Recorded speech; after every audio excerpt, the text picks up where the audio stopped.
ছাত্র আন্দোলনে আজ ছাত্ররাই বিপাকে। পড়াশোনা শেষ না করেই ফিরতে হলো ডাক্তারি পড়ুয়াকে। বাংলাদেশ থেকে কোনো ক্রমে প্রাণ হাতে নিয়ে দাদার সঙ্গে দেশে ফিরলেন দুর্গাপুরের আয়েশা খাতুন। চোখে মুখে আতঙ্কের স্পষ্ট। বলা যেতে পারে এ এক রুদ্ধশ্বাস লড়াই। আমি এখন MBBS পড়ছিলাম, আমি এখন 3rd ইয়ার। আমি যাই 2022 সালে। এখন তো 3rd ইয়ার চলছে। হ্যাঁ, সবকিছু ঠিকই। হ্যাঁ, অবশ্যই বাড়িতে ফিরে তো। জানা যায় দুর্গাপুরের আদালতের আইনজীবী আয়ুব আনসারির 2 সন্তান আয়েশা খাতুন ও রোশন আনসারি। দেশে পড়াশোনা শেষ করে ডাক্তারি পড়তে 2017 সালে বাংলাদেশ যান রোশন। MBBS পাশ করে বাংলাদেশেরই একটি সুপার স্পেশালিটি হাসপাতালে শিক্ষানবিশ হিসেবে কাজ করছিলেন তিনি। পরবর্তীতে 2022-এ বোন আয়েশাকেও বাংলাদেশের সাহাবাদে ইব্রাহিম বিশ্ববিদ্যালয়ে ভর্তি করে দেন রোশন। আয়েশা বর্তমানে MBBS-এর 3য় বর্ষের ছাত্রী। বেশ চলছিল সবকিছু, কিন্তু কোটা আন্দোলনের জেরে 2 ভাই বোনের জীবনের সব স্বপ্ন কেমন যেন বদলে গেল এক লহমায়। আচমকাই আয়েশাকে কলেজ হোস্টেল ফাঁকা করে দেওয়ার নির্দেশ দেয় বিশ্ববিদ্যালয় কর্তৃপক্ষ।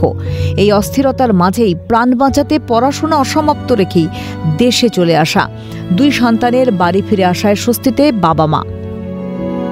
ঢাকা থেকে ফিরি, ঢাকা থেকে সিরাজগঞ্জে আমার বোন ছিল, বাড়ি ফেরার উদ্দেশ্যে। তো ওখান থেকে 112 কিলোমিটার, 2.5 ঘন্টা। আমি ওখান থেকে সকালে রওনা দিই, সকালে রওনা হয়ে 8টা-9টার দিকে পৌঁছাই। ওখানে ওর বন্ধুর বাড়িতে ছিল, বন্ধুর বাড়িতে ওদিন ছিলাম। ওদিন থাকার পর পরদিন আমরা সকালে বের হয়ে যাই। বের হয়ে আমরা আমাদের যে গেদে দর্শনা বর্ডার আছে ওটা হয়ে আমরা বাড়ি ফিরি। হঠাৎ করে 15-16 তারিখ থেকে ঝঞ্ঝাটটা বাড়ে এবং ইন্টারনেট অফ হয়ে যায়। অফ হয়ে যাওয়ার পরে আমরা কিন্তু চোখে অন্ধ, মানে কিছু দেখতে পাচ্ছি না এরকম। এবং ওখানকার দূতাবাসের সঙ্গে যোগাযোগ করার চেষ্টা করি, কিন্তু রিচ করতে পারিনি। খুব যন্ত্রণায় ছিলাম। এটার জন্য একটু চিন্তায় আছি যে সবকিছু ঠিকঠাক হলে আমার মেয়ে যাবে, ছেলে মেয়ে দুজনেই যাবে, গিয়ে কমপ্লিট করে আসবে। পড়াশোনা অসমাপ্ত রেখেই দেশে চলে আসা। এরপর পড়াশোনা শেষ করতে পারবে তো আয়েশা?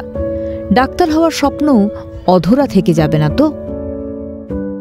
এমত অবস্থায় তারা তো ফিরে এসছে তাদের কাছে, কিন্তু তারা চায়, এই পরিবারও চায় যে বাংলাদেশে যারা আটকে রয়েছে তারা নিরাপদে দেশে ফিরুক। কারণ বাংলাদেশ দুটো শব্দের মধ্যে কোথাও আলাদা কিছু নেই, একাত্মবোধ রয়েছে বাংলা ভাষার মধ্যে।